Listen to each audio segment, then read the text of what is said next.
Hello friends, मैं Mukesh Goyal. I hope कि आप बहुत अच्छे हैं। और फ्रेंड्स, आज हम बात करेंगे जो अपना पेपर टू एजुकेशन है, उसमें एक यूनिट है, आपको पता है, educational management, administration and leadership. और इस यूनिट से आपको अगर पेपर को आपने देखा है, अच्छे से एनालाइज किया है, तो डायरेक्ट क्वेश्चंस आ जाते हैं। तो बहुत आराम से किस तरह के क्वेश्चंस अभी पूछे गए हैं, हम क्वेश्चंस को शामिल करते हैं, फिर टॉपिक को समझते हैं। तो उससे हमारा क्या चीजें होंगी, एक तो थ्योरी की चीज जो कंसेप्ट है वो भी डेवलप हो जाएगा, और किस तरह से ऑब्जेक्टिव क्वेश्चंस बनते हैं वो भी हमें पता लग जाएगा कि किस तरह से डायरेक्ट क्वेश्चंस आते हैं। तो हम क्वेश्चंस के माध्यम से थ्योरी को पढ़ेंगे। आपको थ्योरी को भी ध्यान रखना है, और आगे जब बात करेंगे कि और क्या क्वेश्चंस बन सकते हैं, किस तरह के चीज, क्योंकि अगर आप देखो ना, तो क्वेश्चंस को अगर ढंग से समझो तो उसी चीज को बार बार चीजों को मैनिपुलेट किया जाता है, ऑप्शंस को इधर उधर किया जाता है, लैंग्वेज चेंज की जाती है, या उसी थ्योरी से कोई डिफरेंट पर्सपेक्टिव से क्वेश्चंस पूछे जाते हैं। तो बहुत आराम से सारी चीजों को सुनना है, चित्त को रिलैक्स करके। तो ऑल द वेरी बेस्ट। और अगर अपने पेड बैच की बात करें तो आपको पता है हम पेपर टू एजुकेशन पढ़ते हैं अपनी website www.swmg.in, mobile application SWMG, और ये कॉन्टैक्ट नंबर है। इस पे पेपर वन और पेपर टू दोनों एजुकेशन कॉम्बो पैकेज भी आपको मिल जाएगा। ओनली पेपर वन भी और ओनली एजुकेशन, अगर आप विलिंग है तो आप ज्वाइन कर सकते हैं। इसका जो डिटेल में बात है वो लेक्चर के लास्ट में करूंगा। तो ऑल द वेरी बेस्ट। चलो फ्रेंड्स, ये क्वेश्चन देखो, आपसे डायरेक्ट क्वेश्चन पूछ लिया है ना। आपसे क्वेश्चन पूछा, who is known as the father of management process. जो आपको पता है, जो प्रबंधन प्रक्रिया है उसका जो जो मॉडर्न मैनेजमेंट है उसका जो फादर किसको समझा जाता है, कौन है, किन को जनक के रूप में जाना जाता है, तो पता है हेनरी फेयोल है। ये आपसे डायरेक्ट क्वेश्चन पूछ लेते हैं ऐसे। और मैं कुछ स्टूडेंट से बात कर रहा था, ये भी क्वेश्चन बहुत सारे स्टूडेंट ने गलत किया, पता नहीं क्यों। बेसिक सी बात है, ये जब हम मैनेजमेंट की बात करते हैं, जब यूनिट की बात करते हैं, तो कई सारों की बात करते हैं कि ये है, और हेनरी फेयोल को भूल जाना बहुत गलत बात है, ठीक है। तो इन्होंने क्या प्रोसेस, क्या मैनेजमेंट प्रोसेस दिया, उसकी भी बात करेंगे। तो ये तो डायरेक्ट इसका आंसर आ गया हेनरी फेयोल। अगर बात करें Henry Fayol's 14 principles of management, तो आपसे अब मैं बात करूं तो डायरेक्ट ये भी क्वेश्चन पूछा जा सकता है कि 14 प्रिंसिपल्स ऑफ मैनेजमेंट है वो किसके द्वारा दिया गया है ना। तो हेनरी फ्योल ने ही प्रबंधन के 14 सिद्धांत की बात की है। वो 14 जो प्रिंसिपल है, जो 14 सिद्धांत है मैनेजमेंट के, वो कौन कौन से हैं वो भी हम इस लेक्चर में बात करेंगे।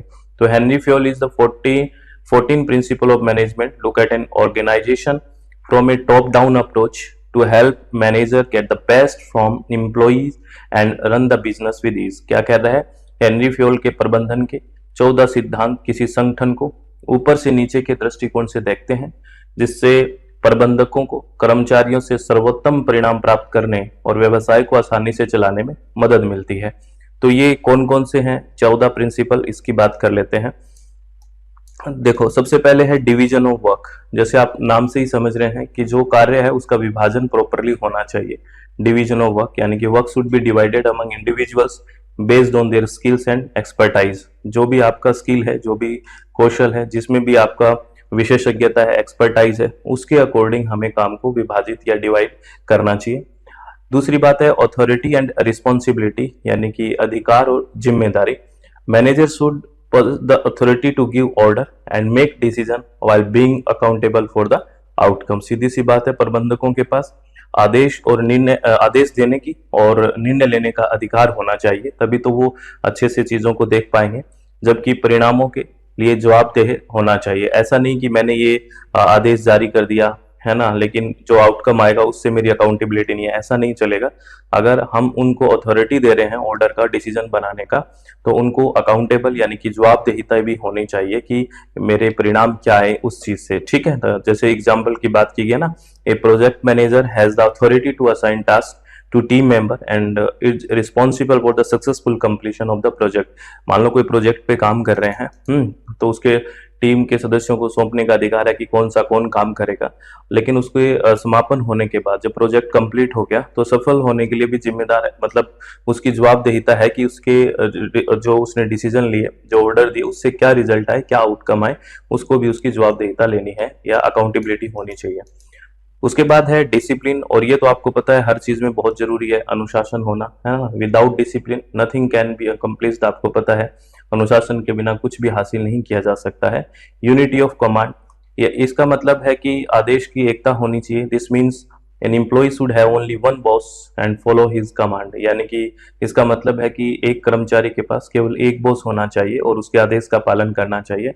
अब अगर आपको पता है अलग अलग जगह से आपको कमांड मिलेगी, तो जो आपके नीचे काम करने वाला है ना, जैसे मान लो मैं किसी के नीचे काम कर रहा हूँ और मुझे अलग अलग जो बॉस हैं वो अलग अलग कमांड दे रहे हैं, मेरे कई सारे बॉसेस हो जाए, तो अब क्या होगा बताओ, मैं किसका मान के सही से मेरी स्किल का यूज नहीं कर पाऊंगा, मेरी प्रॉपरली काम कैसे कर पाऊंगा। तो ये कहते हैं कि यूनिटी ऑफ कमांड होनी चाहिए, यानी कि उसको एक बॉस होना चाहिए कि हाँ चल ठीक है ये काम करना है, तो उसको प्रॉपर डायरेक्शन मिल जाती है और उससे फोकस भी रहता है कि अच्छा इसको मैंने ये काम दिया तो इस तरह से काम हो रहा है, तो इस तरह से होना चाहिए। ठीक है, जैसे हम पुराने बात करते थे कि घर में एक मुखिया होता था, तो मेरे हिसाब से तब जो फैमिली है वो बहुत जॉइंट होती थी, है ना। अब जो न्यूक्लियर फैमिली का कंसेप्ट आ गया वो क्या है, अपने अपने आप को सब बॉस मानने लग गए, तो इस हिसाब से भी वो हो गया। तो यूनिटी ऑफ कमांड होना बहुत ज्यादा जरूरी है किसी भी ऑर्गेनाइजेशन में, किसी भी जगह। ठीक है, यूनिटी ऑफ डायरेक्शन, यानी कि डायरेक्शन भी प्रॉपर होनी चाहिए, यानी दिशा की एकता होनी चाहिए, किस डायरेक्शन में काम करना है। तो all activities with an organization should be align toward a common goal और ऑब्जेक्टिव। संगठन के भीतर सभी गतिविधियां एक सामान्य लक्ष्य या उद्देश्य की ओर संरेखित होनी चाहिए, यानी कोई भी काम कर रहा है उस ऑर्गेनाइजेशन में, उनका लक्ष्य तो यही होना चाहिए कि हमें इसमें अच्छा बेहतर करना है, मतलब एक डायरेक्शन में काम प्रॉपर हो, है ना।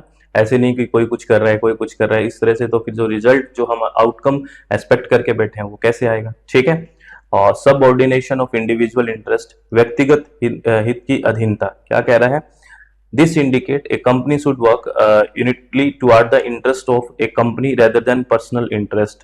बिल्कुल ये बात सही है कि इससे संकेत मिलता है कि कंपनी को व्यक्तिगत हित की बजाय कंपनी के हित के लिए एकजुट होकर काम करना चाहिए, ऐसा नहीं कि कोई पर्सनल इंटरेस्ट के लिए काम कर रहा है। फिर अगर मेरा पर्सनल इंटरेस्ट कुछ और हो जाएगा किसी ऑर्गेनाइजेशन या किसी कंपनी को लेकर, किसी का कुछ हो जाएगा, तो हम एम तक कैसे पहुंचेंगे। तो ये कह रहा है कि एक पर्सनल इंटरेस्ट नहीं होना चाहिए, हमें क्या होना चाहिए, हमें इंटरेस्ट ये होना चाहिए कि कंपनी कैसे बेहतर हो, उस तरह से होना चाहिए। और रिम्यूनरेशन का मतलब है कि जो पारिश्रमिक होता है, यानी employee should be fairly compensated for their work. This includes monetary reward and non-financial incentives such as recognition and career advancement opportunities। ये भी बहुत बड़ा मोटिवेशन है, पारिश्रमिक देना, कर्मचारियों को उनके काम के लिए उचित मुआवजा दिया जाना चाहिए। इसमें मौद्रिक पुरस्कार और गैर वित्तीय प्रोत्साहन, जैसे उसको अलग से पहचान दिलाना, है ना, करियर के अंदर उन्नति का अवसर शामिल है, सब कुछ होना चाहिए। अगर आप काम कर रहे हो और उसमें आपको कोई पारिश्रमिक भी नहीं मिल रहा है तो आपको फिर मोटिवेशन कैसे मिलेगा। तो ये चीज भी होना बहुत ही ज्यादा जरूरी है। ये हम 14 प्रिंसिपल्स की बात कर रहे हैं, ध्यान समझना। सेंट्रलाइजेशन का मतलब है केंद्रीकरण, किसी चीज का सेंट्रलाइज होना। ये कह रहा है कि the degree of decision making authority should be balanced, ये याद रखना। कह रहा है कि निर्णय लेने के अधिकार की डिग्री शीर्ष स्तरीय प्रबंधन और निचले स्तर के कर्मचारियों के बीच क्या होनी चाहिए, संतुलित होनी चाहिए, बिल्कुल बैलेंस होनी चाहिए, है ना। तो it in a highly centralized organization decision making power is concentrated at the top, while in decentralized organization decision making is distributed across various level। अगर हम किसी को बहुत ही हाईली सेंट्रलाइज्ड ऑर्गेनाइजेशन कर देंगे, ठीक है, तो डिसीजन एक जगह से अगर वो थोपने जैसी बात हो जाती है, वो बैलेंस नहीं होता। और अगर हम उसको ऑर्गेनाइजेशन को डिसेंट्रलाइज भी कर देंगे, विकेंद्रीकृत भी कर देंगे, तो भी चीजों को सही से, क्योंकि वो क्या हो जाएगा, सारा मामला ही डिस्टर्ब हो जाएगा। तो इसको एक बैलेंस करना चाहिए, है ना। जो टॉप लेवल मैनेजमेंट है और जो लोअर लेवल एम्प्लॉय है उनके बीच बैलेंस चलना चाहिए। ये बातें बहुत बेसिक सी बातें होती है, आम जीवन में भी लागू होती है ये, है ना। स्केलर चेन, यानी क्या है scalar chain. An organization should have a clear hierarchy of authority from top management to the lowest level of employee, यानी कि एक संगठन में शीर्ष प्रबंधन से लेकर कर्मचारियों के निम्नतम स्तर पर अधिकार का एक स्पष्ट पदानुक्रम होना चाहिए, हायरार्की होना चाहिए कि कौन किस तरह से है, क्या किसकी पोजीशन है ना। This facilitate effective communication and coordination, इसकी वजह से क्या होगा, प्रभावी संचार होगा और समन्वय की सुविधा प्रदान होगी। और आपको पता है किसी भी जगह इफेक्टिव कम्युनिकेशन होना बहुत ज्यादा जरूरी है। अगर आपका प्रभावशाली कम्युनिकेशन नहीं है, प्रॉपर हायरार्की नहीं है, तो डिस्टर्बेंस हो सकता है बहुत ज्यादा। ठीक है। उसके बाद हम बात करें order, a company should maintain a well defined work order to have an favourable work culture, यानी कि आदेश की बात करें, एक कंपनी को एक अनुकूल कार्य संस्कृति के लिए एक अच्छी तरह से परिभाषित कार्य आदेश बनाए रखना चाहिए। ठीक है, ऑर्डर बिल्कुल अच्छे से, company should maintain a well defined work order, उसका जो ऑर्डर है वर्क ऑर्डर है वो वेल डिफाइंड होना चाहिए कि इस तरह से है ये। इक्विटी यानी कि समानता, all employ should be treated equally and respectfully, सभी कर्मचारियों के साथ एक समान व्यवहार करना चाहिए, सम्मान पूर्वक व्यवहार करना चाहिए। Stability, a employee deliver that best if they feel secure in their job, basically अगर आपको जॉब की स्टेबिलिटी होगी और सिक्योरिटी होगी कि आपकी जॉब बहुत सिक्योर है, तो इट मीन्स आप बहुत अच्छे से काम कर पाओगे। अगर आपको हर टाइम एक भय, एक डर रहेगा कि नहीं मेरे को पता नहीं कब निकाल देंगे यहाँ से, तो आपका जो काम पे कंसंट्रेशन है मेरे हिसाब से वो बहुत बेहतर नहीं हो पाएगा। और इनके हिसाब से भी ठीक है, ये हम बात कर रहे हैं हम 14 प्रिंसिपल्स की, ठीक है ना। An employee deliver the best if they feel secure in the job स्थित है, यदि कोई कर्मचारी अपनी नौकरी में सुरक्षित महसूस करता है तो वह सर्वश्रेष्ठ प्रदर्शन करता है ना। भी सिक्योर है, कोई दिक्कत नहीं है, मैं अच्छे से काम करूं, तो ये अगर डर रहेगा किसी भी काम में तो आपको पता है प्रॉब्लम तो रहेगी। इनिशिएटिव, पहल, the management should support and encourage the employees to take initiative in in organization, it help them to increase their motivation and morale. बेसिकली क्या है कि कोई भी एम्प्लॉय है, कोई भी कर्मचारी है, उसने कोई आपको इनिशिएटिव लिया कि ये काम करना चाहिए, ये नहीं, उसको ऐसे नहीं किया यार क्या आप बात कर रहे हैं, तू छोड़ना तेरा काम कर रहा है, इस तरह का, इसको ऐसे नहीं करना चाहिए। अगर हम इस तरह से करेंगे तो उसका जो मोरल डेवलपमेंट है या मोटिवेशन है उसको कैसे मिलेगा। तो उसने जो भी इनिशिएटिव लिया है उसको हमें सपोर्ट करना चाहिए कि हाँ बहुत बढ़िया है, उसको अगर किसी चीज़ की राय देनी है तो अच्छे से राय दें, और उससे उसका क्या होगा, उसका हौसला बढ़ेगा, उसका मोटिवेशन बढ़ेगा, तो ये ध्यान रखना है। और एस्प्रिट डे कॉर्प्स क्या है, इस शब्द को देख लेना, ये डिफरेंटली पूछा जा सकता है क्योंकि सीधा आपको समझ नहीं आ रहा ये क्या है, क्योंकि बाकी चीज तो आपको क्या था टाइटल से समझ में आ रही थी कि इसका मतलब क्या है। तो एस्प्रिट कॉर्प्स क्या है, it is the responsibility of the management to motivate their employee and be supportive of each other regularly. ठीक है, developing trust and mutual understanding will lead a positive outcome and work environment. सारी बहुत अच्छी अच्छी बातें हैं, अपने कर्मचारियों को प्रेरित करना और नियमित रूप से एक दूसरे का समर्थन करना प्रबंधन की जिम्मेदारी है, जो मैनेजमेंट है उसकी जिम्मेदारी है। ऐसे नहीं कि आप टॉप पे बैठ गए तो कोई रिस्पॉन्सिबिलिटी नहीं है, ये आपकी बहुत बड़ी जिम्मेवारी है। विश्वास और आपसी समझ विकसित करने से सकारात्मक परिणाम और कार्य वातावरण प्राप्त होगा। तो ये जो बात करी है हमने 14 प्रिंसिपल की, ये आपको ध्यान रखना है। मैं आपको फिर बता रहा हूँ कि डायरेक्ट आपसे ये क्वेश्चन पूछा जा सकता है और कई बार सीक्वेंस भी पूछ ले, अगर बहुत बड़ा क्वेश्चन ऐसे बन जाता है, और कहीं और भी आपको काम आएंगे ये पॉइंट्स, बहुत अच्छे से ध्यान रखना। तो Henry fails 14 principle of management, ये सारे हमने बात की। आगे नेक्स्ट क्वेश्चन के साथ हम टॉपिक को करेंगे और बहुत आराम से चीजों को समझना है और क्या चीजें आपको ठीक से लग रही है। अगर आपको सब चीजें बहुत बेहतर लग रही है तो मुझे बताना, ठीक है, क्या चीजें और हम ला सकते हैं ये भी बताना। चलो नेक्स्ट क्वेश्चन है, the correct sequence of functions of management is, प्रबंधन के कार्यों का सही क्रम क्या है, आपसे ये पूछा है। तो आपने एक शब्द सुना होगा, है ना, एक पोस्ट को अब शब्द सुना होगा, है ना, ये किसने दिया इसकी भी बात करेंगे, और ये जो सीक्वेंस है वो किसके अकॉर्डिंग दिया गया ये भी बात करेंगे। तो इसमें सबसे पहले बात होती है प्लानिंग की, ठीक है। अगर फंक्शन की बात करें मैनेजमेंट की तो सबसे पहले हम प्लान बनाएंगे, है ना, प्लान बनाएंगे, तो सी सबसे पहले आ रहा है, तो इसलिए थर्ड ऑप्शन और फोर्थ ऑप्शन तो कट जाएगा। उसके बाद ऑर्गेनाइजिंग होगी, ओ से ऑर्गेनाइजिंग है, ठीक है, बहुत बढ़िया। सी के बाद आ रहा है बी, तो दो ऑप्शंस बन रहे हैं अब। उसके बाद क्या है, पी स्टाफिंग, स्टाफिंग होएगी, पी ओ एस है ना, स्टाफिंग होएगी, तो ये ई आ गया। तो इस तरह से इसमें जो ऑप्शन बन रहा है C B E A D, ये बन रहा है सेकंड ऑप्शन है। इसको हम डिटेल में भी बात करेंगे। ये देखो आपको डायरेक्ट क्वेश्चन पूछ लिया, बिल्कुल डायरेक्ट, ठीक है। इस यूनिट में अगर आप चाहोगे तो सीधा सीधा ये डाला हुआ है पोस्टकॉब के बारे में और सीधा क्वेश्चन पूछ लिया। इसको थोड़ा बात करते हैं पोस्टकॉब, और ये जो क्वेश्चन दिया है ये किसका सीक्वेंस है, किसने ये बात बोली है मैनेजमेंट के अंदर, तो ध्यान से समझना है, ठीक है। तो देखिए, according to Henri Fayol, to manage is to forecast and plan, to organize, to command, to control. अगर बात करें हेनरी फेयोल की, तो हेनरी फेयोल के अनुसार प्रबंधन का अर्थ क्या है, पूर्व अनुमान लगाना, ठीक है, योजना बनाना, व्यवस्थित करना, आदेश देना और नियंत्रण करना। ये है हेनरी फ्योल के according to Henri Fayol, to manage is to forecast and plan, to organize, to command, to control. अगर बात करें हम लूथर गुलिक के बारे में, Luther Gulick has given a keyword POSDCORB. आपको ये ध्यान रखना है, आपसे हो सकता है कि डायरेक्ट भी पूछ ले कि ये जो कीवर्ड है पोस्ट कोब है ये किसने दिया है, तो याद रखना लूथर गुलिक ने ये कीवर्ड पोस्ट कोब दिया है। और इसमें क्या मतलब है, पी का मतलब है प्लानिंग, ठीक है, ओ का मतलब है ऑर्गेनाइजिंग, एस का मतलब है स्टफिंग, डी का मतलब है डायरेक्टिंग, और सी ओ या को का मतलब है कोऑर्डिनेशन, ध्यान रखना इसका, और आर का मतलब है रिपोर्टिंग, और बी का मतलब है बजटिंग, ठीक है। मैं फिर बता रहा हूं, जो पोस्ट कोब है जो कीवर्ड है ये किसने दिया, लूथर गुलिक ने दिया। और यहाँ पी का अर्थ है नियोजन, प्लानिंग करना, ओ का अर्थ है मतलब हम ऑर्गेनाइज करना चीजों को यानी कि आयोजन करना, एस का अर्थ है यहाँ पे स्टाफिंग, स्टाफ के बारे में बात कर रहे हैं, डी का अर्थ है डायरेक्शन यानी निर्देशन, को का यानी कोऑर्डिनेशन आपस में समन्वय बनाए रखना, आर का अर्थ है रिपोर्ट, और बी का बजट बनाना यानी कि बजटिंग।